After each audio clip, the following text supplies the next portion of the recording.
Welcome to the story of a man who painted beauty with pain. A man who turned loneliness into light, who gave the world over 2,000 paintings, but died believing he was a failure. He never saw fame. He never felt success. He was rejected, misunderstood, and left alone in silence. But he never stopped painting. He painted until the very end, not for money, not for fame, but because his soul was screaming for color. This is not just a story about art. It's a story about what happens when the world doesn't understand you, and you keep creating anyway. It's about finding meaning inside madness, about how pain can be powerful, and how beauty can survive even if the artist does not. Vincent Van Gogh's life was full of struggle. But from that struggle came some of the most powerful, emotional, and unforgettable paintings in human history. He didn't paint what he saw, he painted what he felt. And that's what made him immortal. So get ready for a story that will touch your heart, break it, and rebuild it again with every brushstroke. And yes, this video is also great for your English. As you listen, you will hear real emotional English used in the most powerful way. It will help you understand deep vocabulary, practice listening, and feel every word. So sit back, turn the lights down, and let me tell you the story of Vincent van Gogh, the man who painted his pain. Part 1. A Quiet Boy in a Cold World, 1853 to 1873. Let us begin. Not with paintings, not with colors, but with silence. Because Vincent van Gogh's story begins in silence. He was born on March 30th, 1853, in a small village called Zundert in the Netherlands. The weather was often gray, the fields were flat, the winds were cold. But the silence wasn't just outside. It lived inside him. Here's something most people don't know. Vincent was born exactly 1 year after his parents' first son died. A baby also named Vincent. That child had died during birth. So when the second Vincent was born, they gave him the same name, the same birthday, the same place. Can you imagine growing up with your own name already written on a grave? Every time he walked to church, he passed a tombstone with his name on it. It said, Vincent van Gogh, born March 30th, 1852. Died March 30th, 1852. He was born into grief, not joy. He didn't just carry his name. He carried the ghost of a brother he never knew. Vincent's father was a Protestant pastor, strict and cold. His mother was serious, focused, and deeply religious. Vincent was not playful. He was not easy to raise. He was sensitive, quiet, and different. He liked to walk alone in fields. He stared at flowers for hours. He talked more with nature than with people. Other children didn't understand him. Teachers didn't understand him. Even his parents didn't understand him. But he had one light in his life. His younger brother, Theo van Gogh. Theo was kind, gentle, and always listened. He believed in Vincent, even when no one else did.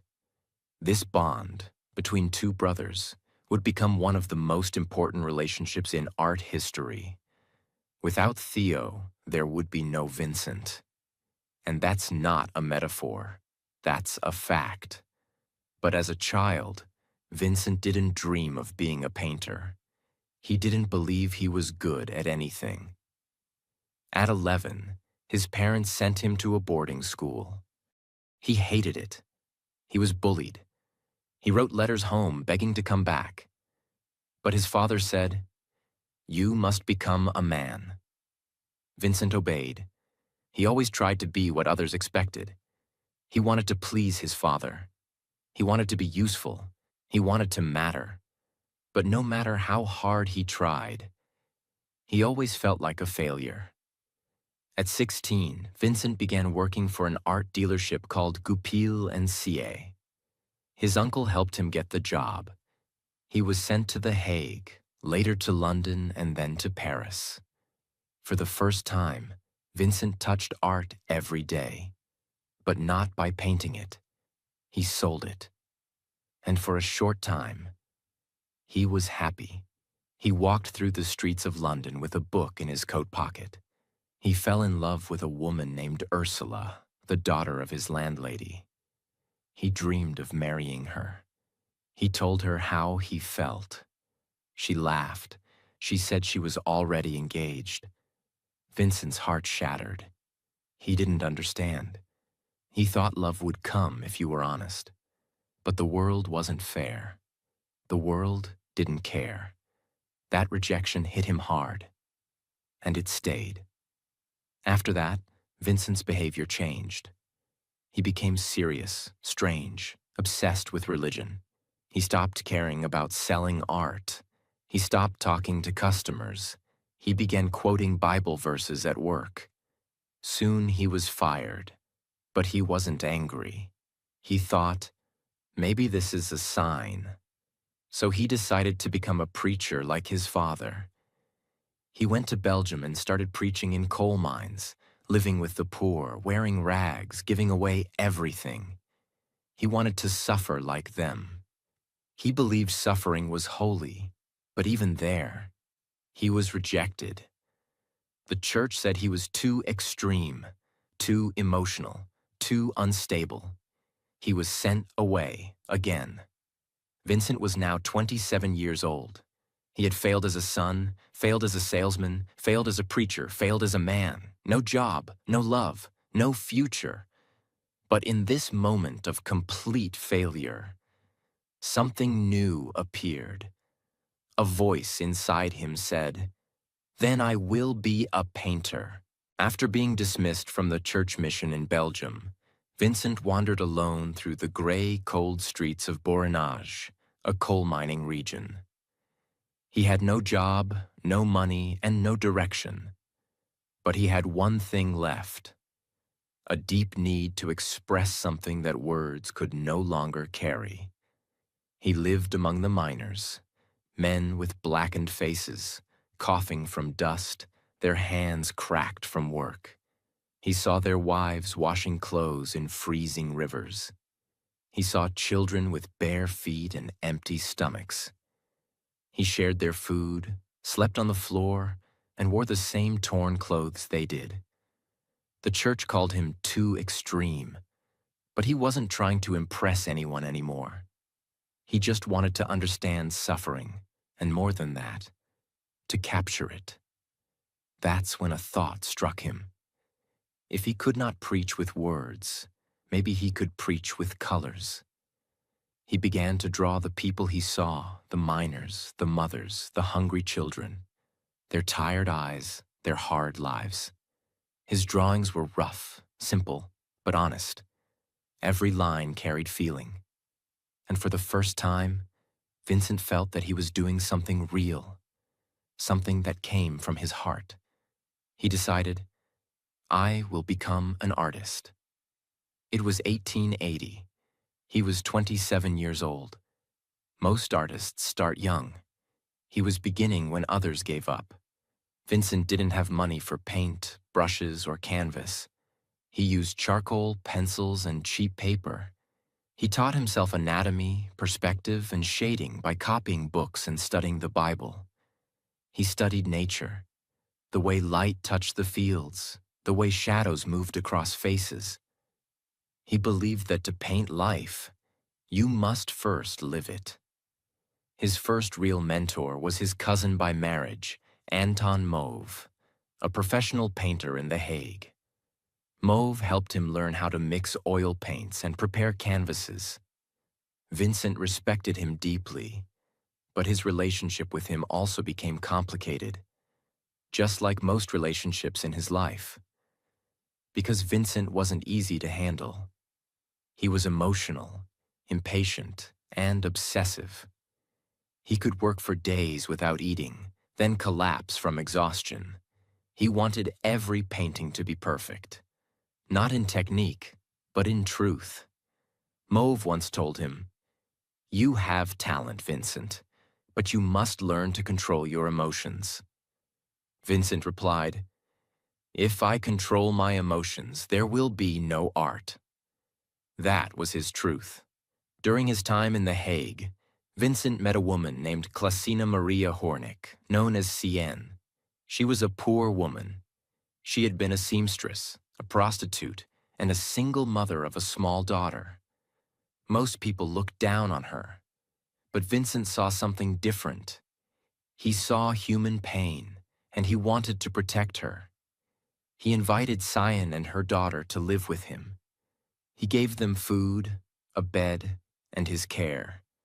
He painted her many times, sometimes holding her child, sometimes sitting alone, sometimes sewing quietly by the window. For Vincent, it wasn't just love. It was compassion. He wanted to show that even the poorest people deserve dignity and beauty. But society didn't understand. His family was horrified. They said she was a disgrace. His father called the relationship sinful. Even his mentor Mauve stopped speaking to him. Vincent defended Cien fiercely, but deep inside he was breaking again. After 2 years, the pressure became too heavy. He had no money, no support, and too much emotional weight. He left her. It destroyed him. But he also knew he couldn't help her if he couldn't even help himself. This heartbreak bled into his art. You can see it in his early paintings, filled with dark browns, blacks, and deep grays. They were heavy, sad, but full of truth. After leaving The Hague, Vincent returned to live with his parents in the Dutch village of Nieuwenen. He set up a small studio in their house and began painting the peasants and workers who lived nearby. His father still didn't believe in him. He thought painting was a childish dream. But Vincent worked harder than ever. He would wake up before dawn, walk for hours across the countryside, and study the faces of farmers and women working in the fields. He didn't want to paint rich people or pretty scenes. He wanted to paint reality, the sweat, the dust, the rough hands that fed the nation. In 1885, after 5 years of self-teaching and endless practice, Vincent created what he considered his first real masterpiece, The Potato Eaters. It shows a poor family sitting around a dimly lit table, eating potatoes with their hands. Their faces are rough, their skin is dark, their expressions tired. But there is warmth in their togetherness. Vincent said, "I wanted to show that these people have earned their food honestly. They have tilled the earth themselves." The painting was earthy, real, emotional, exactly what he wanted. But the art critics hated it. They called it ugly, unrefined, and poorly painted. Vincent was crushed, but not broken. He wrote to his brother Theo, "I would rather paint one honest face full of wrinkles than 100 smooth ones full of lies." That one sentence shows the essence of Van Gogh, a man who cared more about truth than perfection. Throughout these years, Vincent wrote hundreds of letters to his brother Theo. These letters are among the most beautiful ever written, full of emotions, dreams, doubts, and gratitude. Theo wasn't just his brother. He was his best friend, emotional support, and financial lifeline. Theo worked as an art dealer in Paris and sent Vincent small amounts of money every month so he could continue painting. In return, Vincent sent him paintings, sketches, and letters describing every feeling he had. He wrote about the way sunlight changed the colors of fields, about his loneliness, his anger, his love for art, and his fear of failure. It's because of these letters that today, we know exactly how Van Gogh thought and felt. But life in Nuenen wasn't peaceful. Vincent had problems everywhere he went. The villagers didn't like him. They thought he was strange. He often painted women in fields or inside cottages, and people spread rumors about him. His relationship with his father became worse every day. In 1885, tragedy struck. His father died suddenly of a heart attack. Vincent blamed himself. He thought his stubbornness and behavior had caused his father stress. He felt enormous guilt. But he expressed it not with tears, but with color. He began painting even more obsessively. Day after day, he stood in the cold, mixing paints with trembling hands, trying to turn sadness into something beautiful. But inside, he was still lost. He needed change. He needed new air, new light, new inspiration. By 1886, Vincent decided to leave his home and move to Paris, where his brother Theo lived. He wanted to see the modern art world, to meet other painters, to learn new styles. He believed that Paris would change his life. He packed his paints, brushes, and canvases, said goodbye to the small Dutch village that never understood him, and took the train toward the city that would shape the rest of his life. He didn't know it yet, but Paris would introduce him to color, friendship, rivalry, and the beginning of madness. Part 2. The Colors of Paris, 1886 to 1888. In February 1886, Vincent Van Gogh arrived in Paris, where his younger brother Theo was working as an art dealer. Theo welcomed him with open arms, but he was shocked. Vincent looked like a ghost.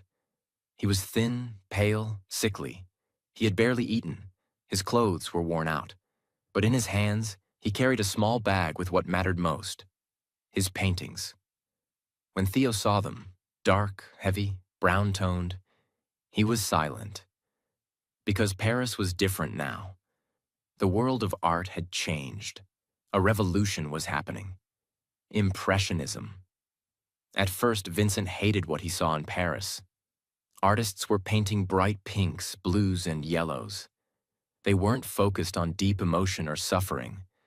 They were painting the beauty of the moment. He thought it was shallow, too easy, too happy. But then, something happened. He saw the works of Claude Monet, Edouard Manet, and Camille Pissarro, and his heart began to change. He saw how they painted light, not just objects. He saw how colors could sing, how shadows could glow, and how a painting could feel alive without being dark. He studied them quietly. He didn't copy. He absorbed. Slowly, his own work began to change completely. Instead of browns and blacks, he began using oranges, blues, greens, purples, and golds. He stopped painting peasants and started painting city streets, bridges, flowers, cafes, and self-portraits. In just 2 years, his style transformed so much that even Theo couldn't believe it.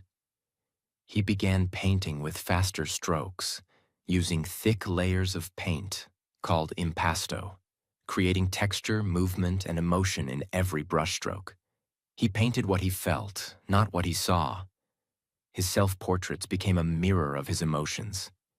In one, his eyes look calm. In another, full of fire. In some, he looks like he hasn't slept in days. Because he hadn't. He worked constantly. Sometimes he painted 3 to 4 canvases a day. He barely ate, barely rested. He drank coffee and smoked constantly, just to keep going. Vincent once said, "I put my heart and soul into my work, and I lose my mind in the process." And that's exactly what was happening. Paris wasn't just about color. It was about connection. Theo introduced Vincent to a new world of artists, many who were not yet famous but would become legends in the future. He met Paul Gauguin, intense, proud, and mysterious. Henri Toulouse-Lautrec, short, wild, and brilliant. Émile Bernard, young and experimental. Georges Seurat, the creator of pointillism. They all debated, argued, drank, and painted together. They sat in cafes, smoked cigarettes, discussed truth, beauty, light, religion, madness, and technique. But even here, Vincent struggled. He had strong opinions. He was emotional, direct, and often rude. He spoke honestly, but sometimes his honesty hurt people. Some artists loved him. Others avoided him. He didn't belong to any group. He was too intense, too much of a storm in a quiet room. But they all respected one thing. His passion was unstoppable. Even if they thought he was strange, they knew he was real. He wasn't chasing fame. He was chasing truth. During this time, Theo played a silent, heroic role. He paid for everything. Vincent's food, rent, paint, canvas, brushes, and medical treatment. Even when Vincent ignored him, argued with him, or disappeared for days, Theo stood by him. Theo even tried to sell Vincent's paintings to clients, but nobody bought them. They said, "Too messy, too emotional, too wild. He will never be successful." Theo wrote to friends, "My brother may be mad, but his madness is pure." Imagine the pain Theo must have felt, seeing the genius, but knowing the world was blind. As Vincent painted brighter colors, his soul grew darker. He became more isolated, more anxious, more obsessed. He drank heavily, mostly absinthe, a strong and dangerous alcohol. He barely ate. He worked all night, slept all day. He wrote hundreds of letters to Theo, filled with hope and despair in the same sentence. He was now 35 years old.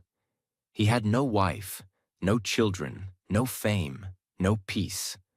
Only art, loneliness, and Theo.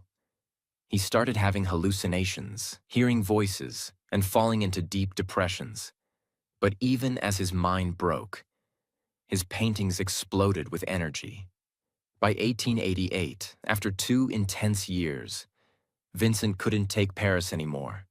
The noise, the chaos, the competition. It was too much. He needed quiet, sunlight, and space to breathe. So he packed his things, dozens of canvases, hundreds of brushes and paints, and left Paris. His destination, Arles, a small town in the south of France. A place of bright sun, yellow fields, olive trees, and blue skies. Vincent believed that in Arles, he would finally build his dream. A house where artists could live and paint together. He called it the Yellow House. He wanted to create an art family, a brotherhood. He believed that art was more powerful when shared. He didn't know it then. But Arles would be the most beautiful, the most creative, and also the most tragic chapter of his life. He arrived in Arles, a small town in the south of France, in February 1888. The streets were quiet. The sun was warm. The skies were clear. The fields stretched golden into the distance. This was the opposite of everything he had known. And for a moment, he felt peace. Vincent rented a small home at 2 Place Lamartine, a modest house with pale yellow walls. He painted the walls himself. He filled the rooms with his own paintings. He placed his easel by the window to catch the light. He called it the Yellow House. But it was more than just a home. It was a dream. His dream. He wanted this to become a place where artists could live together, paint together, share meals, argue about philosophy, and build a new kind of art movement, full of emotion and truth. This was going to be his artist's paradise. A new beginning, a family of colors. In the first few months, Vincent painted like a man possessed. He was overwhelmed by the light, the colors, the movement of the South. He began experimenting with bright yellows, fiery oranges, emerald greens, and soft purples. He painted the fields and wheat bending in the wind, the stone bridges warm from the sun, the night sky filled with swirling stars, his bedroom small and simple, filled with blue peace, the chairs, the boots, the coffee cups, every detail of life turned into emotion. But most famously, he painted sunflowers. A simple flower, but under Vincent's hand, it became something holy. The petals glowed, the stems leaned with movement, the colors shouted without words. He painted 7 versions of the sunflowers, each one different. Some full of life, some dying, some open, some closed. Because that's what he believed. Even dying flowers are beautiful. He once wrote, "The sunflower is mine, in a way." And he was right. Nobody had ever painted them like that before. And nobody ever would again. While Vincent painted day and night in Arles, Theo continued to support him from Paris. Money was tight. Critics still ignored Vincent. Paintings didn't sell. But Theo believed in his brother and wanted to help him build his artist community. So Theo wrote to another painter, a man named Paul Gauguin. Gauguin was proud, bold, confident, and very talented. He had lived in the Caribbean, painted with fire, and wanted to escape the cold art world of Paris. Theo offered him a deal. "Come live with my brother in Arles. Paint with him. I'll pay for your journey," and support Gauguin agreed. In October 1888, Paul Gauguin arrived in Arles. Vincent was excited, more than excited.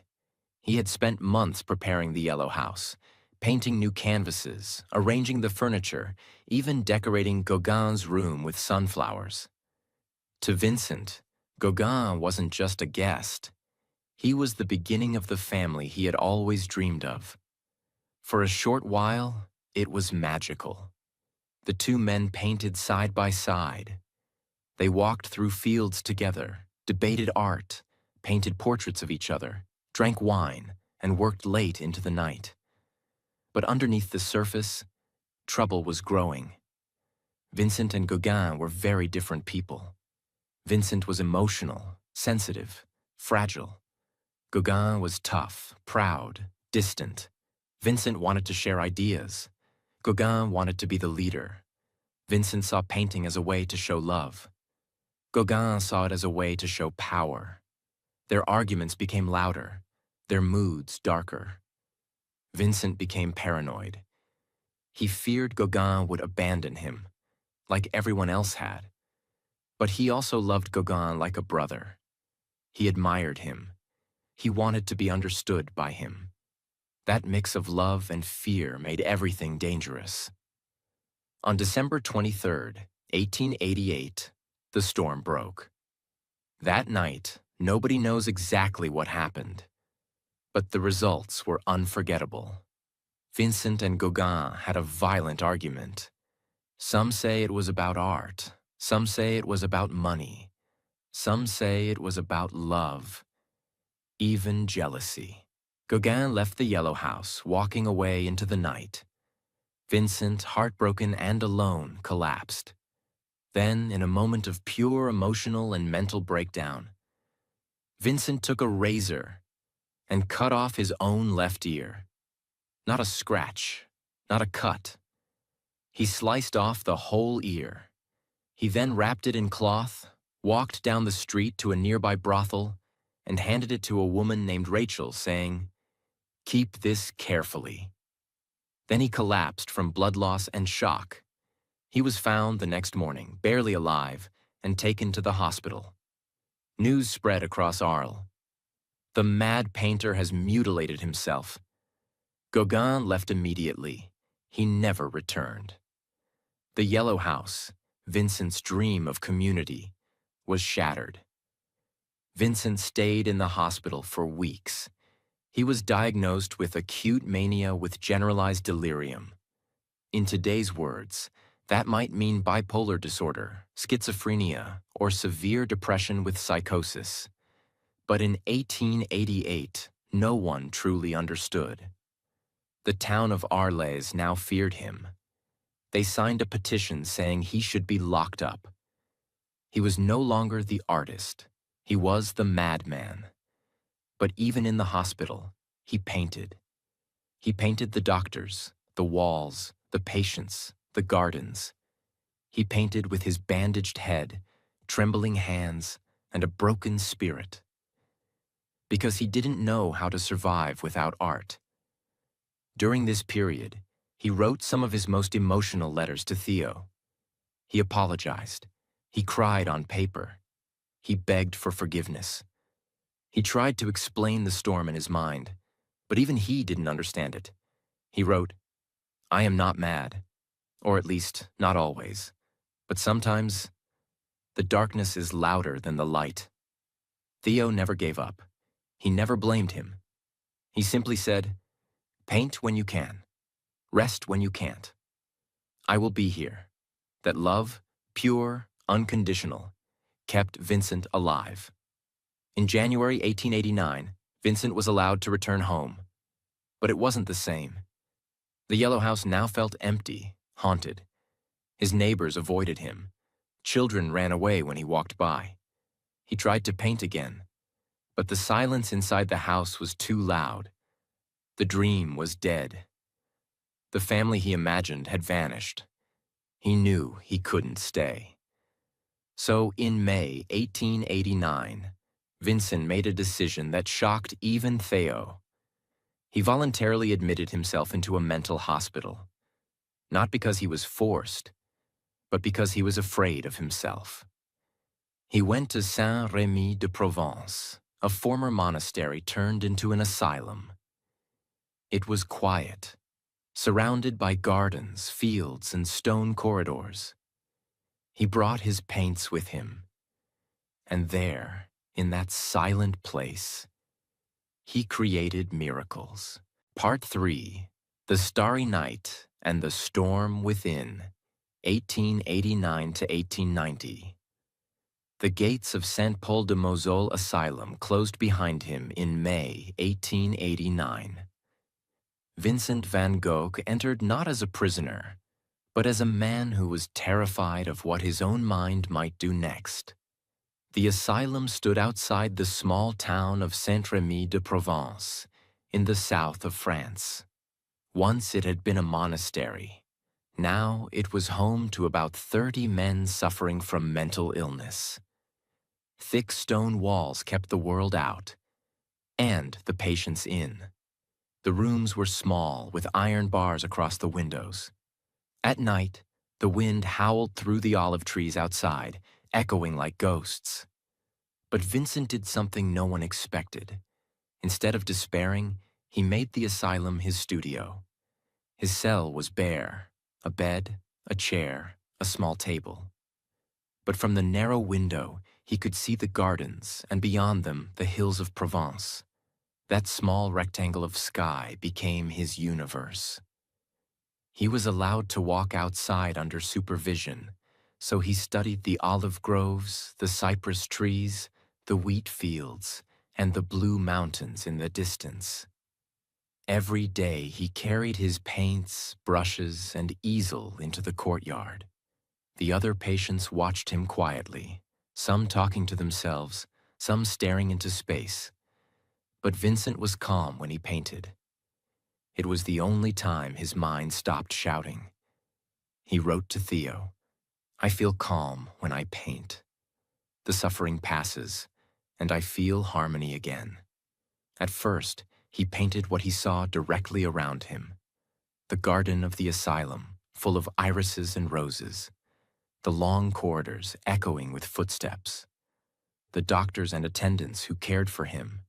He painted self-portraits again, dozens of them, because, as he said, "I have no other model." In each portrait, his expression changed, sometimes weary, sometimes fierce, sometimes peaceful, sometimes afraid. He was recording his soul, not his face. He painted the irises with purple petals twisting in every direction, alive and wild. He painted olive trees that seemed to dance in the wind, their branches curling like flames. He painted the cypresses, tall and dark, reaching toward heaven like black fire. Those paintings weren't quiet landscapes. They were his inner storms made visible. One night, unable to sleep, Vincent looked out of his barred window. The sky was alive, not flat or still, but moving. The stars seemed to spin and pulse. The moon glowed like a lantern, and the wind made the trees sway like waves in an ocean of air. He stared for hours. Then he turned to his canvas. What he painted that night became one of the most famous images in the world. The starry night. It wasn't a realistic sky. It was the sky as Vincent felt it. The energy, the motion, the fire behind the calm. He used thick swirls of blue and white, golden stars bursting like suns, a crescent moon, a dark cypress rising like a question, and below it all, a small, silent village asleep under the cosmic storm. In the painting, the stars seem alive, and the earth seems still. Exactly how Vincent felt inside. His mind was chaos. The world outside was peace. So he reversed them. He wrote to Theo. Why, I ask myself, shouldn't the shining dots of the sky be as accessible as the black dots on the map of France? Just as we take the train to go to Tarascon or Rouen, we take death to go to a star. That one line shows how he thought, not with despair, but with wonder. Even when his life was breaking, he still believed in light. But the peace never lasted. There were days when he couldn't paint at all. He had violent seizures, what doctors called epileptic fits.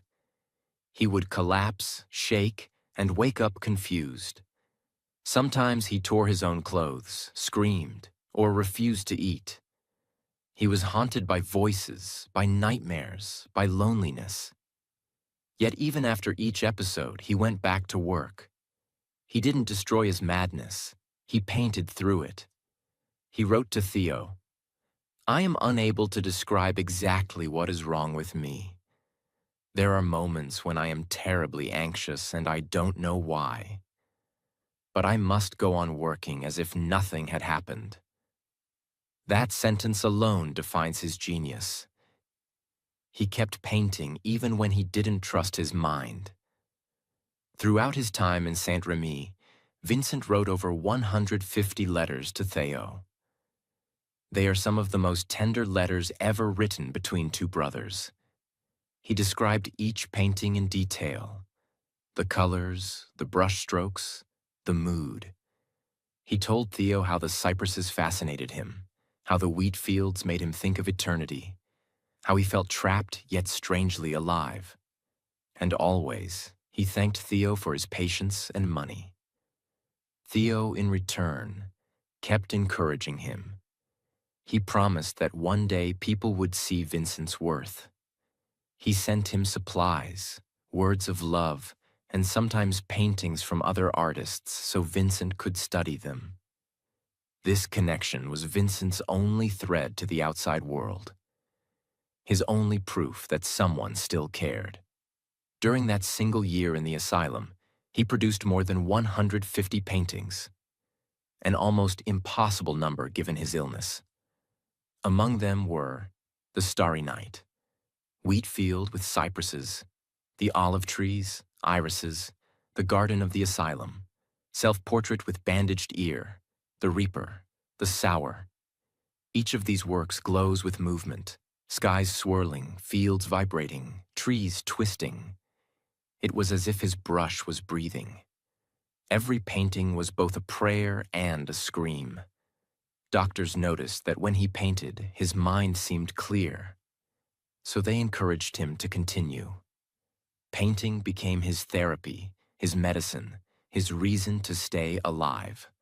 By early 1890, Vincent's condition improved slightly. He was calmer, more focused, and longed to see the world again. He missed the sound of people, the smell of Paris, and above all, he missed Theo, who had just become a father to a baby boy, Vincent Willem van Gogh, named after him. When Vincent read Theo's letter telling him that his nephew would carry his name, he cried. He felt, perhaps for the first time, that his life had meant something. But there was also a quiet fear. Theo's health was failing. He was overworked and poor. He wrote that the Paris air was heavy, his wife was tired, and money was scarce. Vincent felt guilty. He thought he was a burden. He wrote, "If I could be of some worth, if only to ease your burden, I should be glad to do so. But it seems I am fit for nothing." Still, he wanted to try again. He asked the doctors if he could leave the asylum and paint in freedom once more. After a year of treatment, they agreed. In May 1890, Vincent left Saint-Rémy. He carried with him his paints, his canvases, and his endless hunger for light. Part 4. The Final Days and the Immortal Legacy, 1890 and beyond. When Vincent van Gogh stepped out of the train at Auvers-sur-Oise in May 1890, the air smelled of wheat and rain. The village lay just a short ride from Paris, but felt like another world. Quiet, green, full of winding lanes and gentle hills. After a year inside the asylum at Saint-Rémy, the wide-open sky felt like freedom itself. He carried only a small bag, a few shirts, sketchbooks, brushes, paints, and canvases. Everything else he owned, every dream, every wound, was inside him. Vincent found a room at Auberge Ravoux, a simple inn run by Arthur Gustave Ravoux and his family. His tiny room was under the roof. One window, a wooden bed, a narrow table, and a chair. It cost him 3.5 francs a day, including meals. He paid with money Theo sent every month. Just across the village lived Dr. Paul Gachet, a physician who treated artists. He was eccentric, with long hair and deep eyes, but he truly cared for painters. Dr. Gachet loved art. His house was filled with paintings and the smell of turpentine. Theo had written ahead, begging him to watch over his brother. When Vincent met Gachet, he liked him immediately. "He is as ill and as nervous as I am," he joked in a letter. "But at least he is a friend." Gachet encouraged him to paint the gardens, the roofs, the wheat fields, anything that calmed his mind. Those last weeks were a storm of creation. In barely 70 days, Vincent produced more than 70 paintings, almost one every day. He painted with fury and peace at the same time, as if racing against something invisible. He painted the church at Auvers, rising like a blue shadow against the sky. Wheat field with crows, where the yellow earth meets a dark, stormy horizon. Portrait of Dr. Gachet, with hands folded and eyes full of melancholy. Thatched cottages, the town hall, the White House at night, and countless fields of wheat bending in the wind. Locals often stopped to watch him work. They saw a man with fiery red hair, straw hat, and a worn blue coat, standing for hours under the sun. Sometimes he muttered to himself. Sometimes he sang. He never seemed tired. He told Dr. Gachet, "I feel calm here. The countryside is very beautiful. I could work here forever," but forever was close. Vincent still wrote letters almost every day to Theo, who was now married and had a baby son, Vincent Willem. He was proud that the child carried his name. But beneath the joy, he felt guilt. He knew Theo's finances were collapsing. Art sales were poor, his health was failing, and he had a wife and child to care for. Vincent wrote, "I risk my life for my work, and my reason has half foundered in it. And later, what can I do, my dear brother, except go on? I cannot be other than I am. Theo begged him to rest, but Vincent couldn't. He painted like a man who knew time was short. He told people, I am trying to do as much as I can before the light fades. Though his letters sounded calmer, his inner world was restless. He was plagued by sudden waves of sadness and fear that no one could explain. Sometimes he spoke normally. Other times, he fell into long silences. He walked through the wheat fields alone for hours, staring at the horizon. To the villagers, he seemed strange but harmless. A quiet man who always painted. Children followed him curiously. Adults nodded politely but whispered about the crazy Dutchman. He began to worry that Theo might lose his job and be unable to support him. He believed he was a burden, the same thought that had chased him since youth.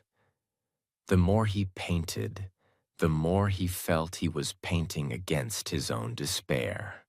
That Sunday morning was bright and warm. Vincent left the inn after lunch, carrying his paints and a revolver, probably borrowed from the innkeeper for scaring birds. He walked to the vast wheat fields outside the village. The sun glowed over the golden heads of grain, and crows wheeled in the air. He set up his easel. Nobody knows exactly what happened next. At some point that evening, a gunshot echoed across the fields. Later, as the sun went down, the painter was seen staggering back toward the village, holding his stomach. He had been shot in the chest. He climbed the narrow stairs to his small room and collapsed on his bed. When the innkeeper rushed to him, Vincent whispered, I wanted to kill myself. They called for Dr. Gachet. The bullet had missed his heart but lodged deep in his body. Surgery was impossible. He was in terrible pain, but calm. Gachet asked if he was suffering. Vincent said softly, the sadness will last forever. A telegram was sent to Paris. Theo dropped everything and took the first train to Auvers. When he reached the inn the next morning, he found his brother lying in bed, pale and breathing heavily, his hands stained with paint. They spoke quietly for hours. Vincent told Theo not to blame anyone, that he had done it himself. He asked about his nephew, about Jo, Theo's wife, about the baby. Theo held his hand, weeping. Late that night, around 1 a.m. on July 29, 1890, Vincent took one last deep breath and died in his brother's arms. He was 37 years old. Theo wrote later, he wanted to die in peace, and I, who loved him, had to let him go. 2 days later, on July 30th, the people of Auvers carried Vincent's coffin to the small village cemetery. It was covered with sunflowers, wildflowers, and yellow dahlias. His canvases were placed against the walls around him. Artists, villagers, and friends stood silently. Dr. Gachet delivered a short speech. He was a great artist, more an artist than all of us together. He had only one desire, to express what was in his heart. Theo stood by the grave, unable to speak.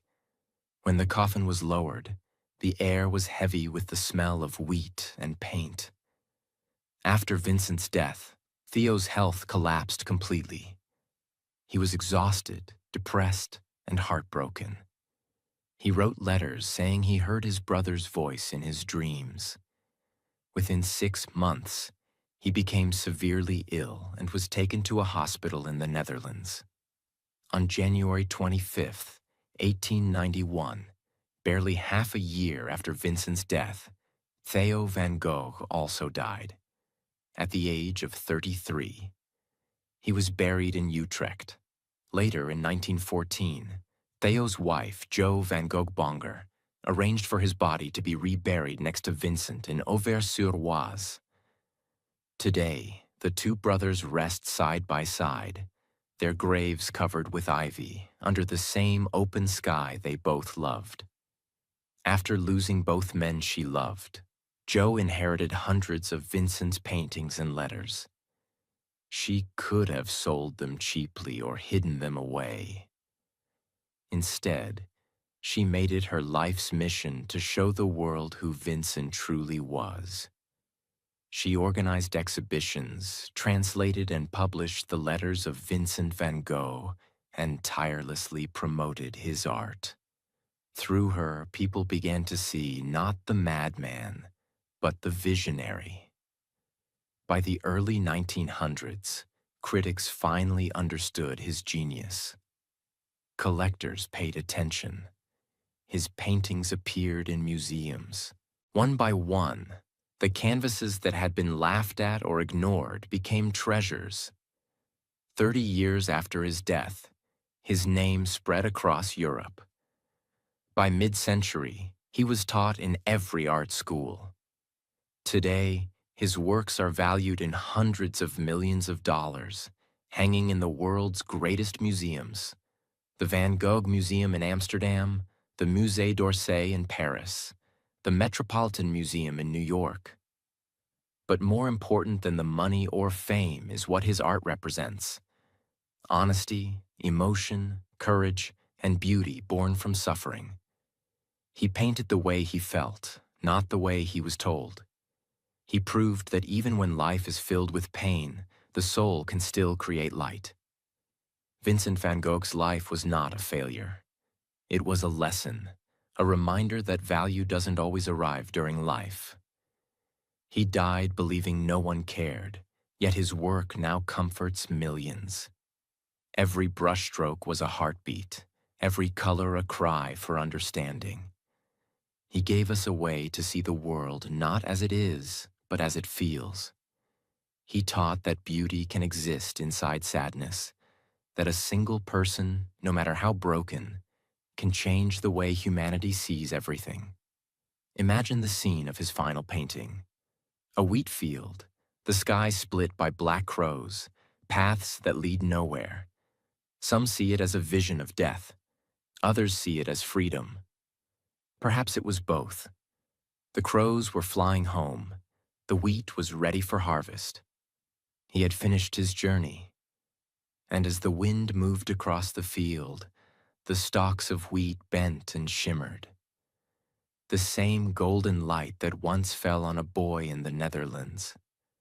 The same light that filled the walls of a yellow house. The same light that still glows from every painting he left behind. More than a century later, people still stand before his paintings and cry. They see themselves, their loneliness, their hopes, their storms. They realize that genius is not perfection. It is truth expressed with heart. Vincent van Gogh lived poor, sick, and unseen, but he taught the world that to feel deeply is not a weakness.